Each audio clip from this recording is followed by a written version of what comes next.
In America, everyone counts, and the 2020 census is how that great promise is kept. Respond today online, by phone, or by mail, and help inform hundreds of billions in funding for education, health programs, and more. Shape your future. Start at 2020census.gov. The Lawyers Committee for Civil Rights Under Law is suing Postmaster General Louis DeJoy and the United States Postal Service for the actions intended to disrupt the 2020 election. They are suing on behalf of the National Urban League, Common Cause, and the League of Women Voters to challenge the actions intended, again, as I said, to disrupt the 2020 election. Joining us right now is Kristen Clarke. She's the President and Executive Director for the Lawyers Committee for Civil Rights Under Law. So, Kristen, what is the basis of your lawsuit? Well, there is a pandemic that has gripped the nation. There are Americans all across the country that are casting their votes by mail in historic numbers because they have no other choice. And what does this administration do? They put in place a new Postmaster General just 2 months ago, Louis DeJoy. He has no experience inside the Postal Service, but he's a Trump mega donor. And in 2 months, he's wreaked havoc and chaos. He has eliminated overtime for postal workers. He's ripped up blue mailboxes from communities. He has eliminated scanning machines used to sort mail in mass. He's put in place a hiring freeze. I mean, you name it, he has done it. And he has done this with the goal of carrying out President Trump's agenda, his goal of silencing and discouraging people of voting by mail this season. So with about 75 days to go until the November election, we're not going to stand by idly and wait to see what happens. On Tuesday, we filed a federal lawsuit in Maryland. Our clients include the National Urban League, League of Women Voters, Common Cause, organizations that work every day to register people to vote. And we're arguing that Louis DeJoy's actions violate the Constitution. He is literally taking action intended to suppress people's voting rights.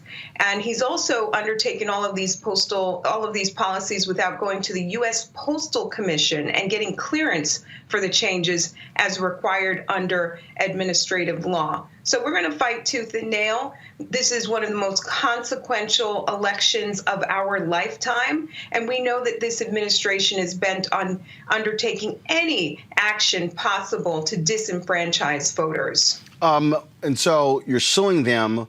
What do you want to achieve? What remedy do you want the court to put into place? Because he's already said, the Speaker Nancy Pelosi, that he has halted the changes until after the election.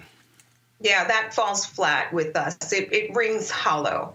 We're not buying his mea culpa. He needs to be held accountable. He has proven every day during his 2 months on the job that he is there to hijack and turn the U.S. Postal Service upside down, an agency that's been in place for over 200 years. And you never hear controversy about the Postal Service because it's run by postal workers who do their job. They get mail to people and they get it to them on time. So we're not buying his apology. We're not going to stand by and wait to see what happens. We're in court right now making sure that we can get remedial relief to address the damage that he has done. He has done tremendous damage during his 2 months on the job.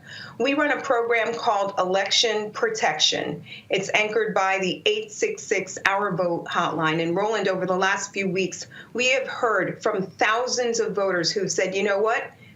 I requested my absentee ballot weeks ago and it hasn't gotten here. It's election day. What should I do?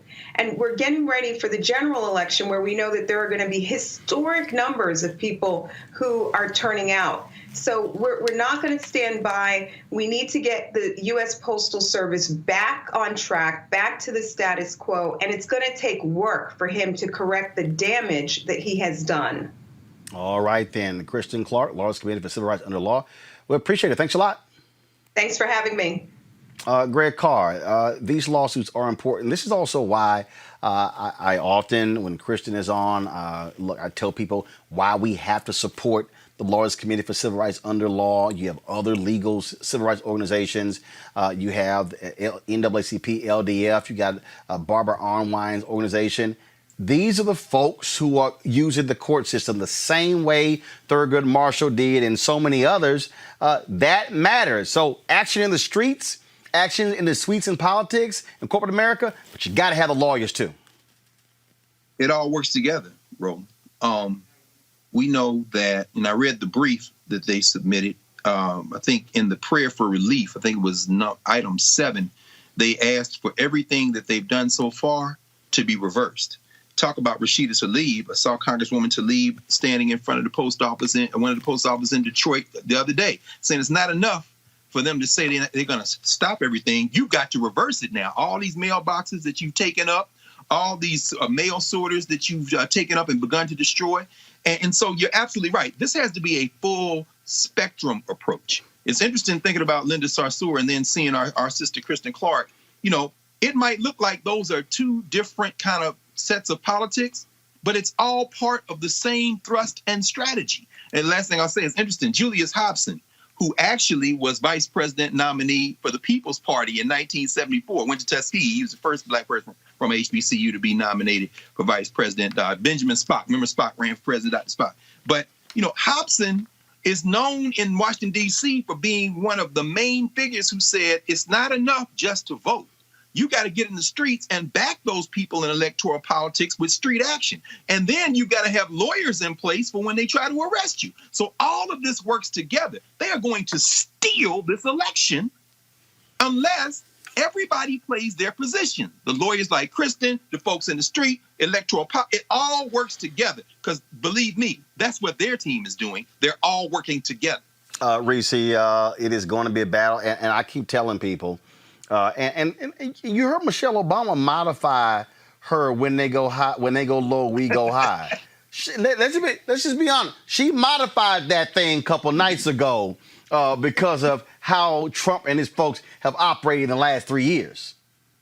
Yeah, and I'm still going lower than what Michelle said. I said, when they go low, I'm going to punch them in the face. But I do respect that First Lady Michelle Obama can't go as far as I would go. But this is an all-hands-on-deck situation. I definitely applaud the work that Kristen Clarke is doing in her organization. You have different states' attorney generals that are stepping up to the plate. Congress is starting to put a little bit more pressure, and specifically the Democrats in Congress, let's be clear, is starting to put a little bit more pressure on it. But the one good thing about this obstruction and this voter suppression is that we all know it's happening. They've given us enough time to make a voting plan A, as Erica has been really beating that drum about making a voting plan, but they've given us enough time to know that we have to have a voting plan A, a plan B, a plan C, and a plan D. And so that is the power of knowing indisputably what we're up against. I don't know if it's enough time to reverse the damage that they've done to the U.S. Postal Service. I think that they're going to have to, just to some degree, undo some of that damage, because it's not just impacting absentee ballots, it's impacting our actual economic flow and people's livelihoods in terms of being able to get their medication. So I do think that we have a battle on hands, but it's going to take all of us getting involved and making sure ultimately that they do not succeed in suppressing the vote in the way that they want to. Erica.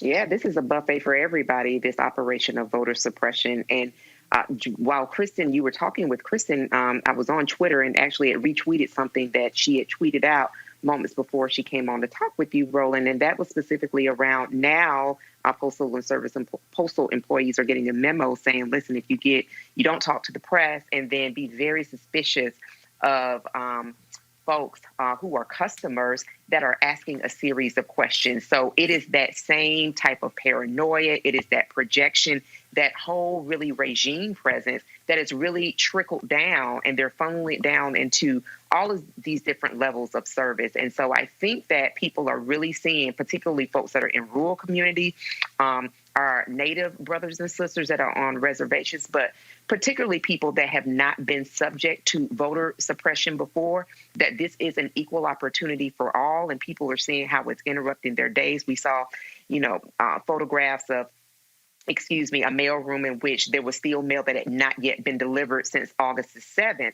And here we are going into the third week of August. And so I love what everyone said around playing their role, but it's really about definitely keeping on the pressure, because as we all are really feeling this in, there's so many different layers to invalidating this election that this son of a Klansman will not try.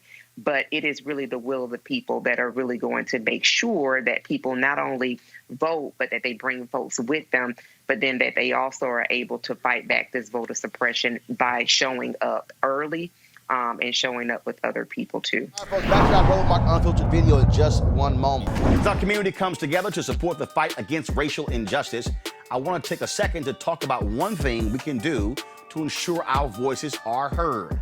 Not tomorrow, but now.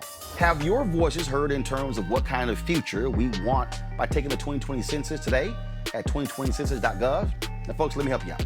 The census is a count of everyone living in the country. It happens once every 10 years. It is mandated by the U.S. Constitution. The thing that's important is that the census informs funding, billions of dollars, how they are spent in our communities every single year. I grew up in Clinton Park in Houston, Texas, and we wanted new parks and roads and a senior citizen center. Well, the census helps inform all of that and where funding goes. It also determines how many seats your state will get in the U.S. House of Representatives. Young black men and young children of color are historically undercounted, which means a potential loss of funding for services that helps our community. Folks, we have the power to change that. We have the power to help determine where hundreds of billions in federal funding go each year for the next 10 years. Funding that can impact our community, our neighborhoods, and our families and friends.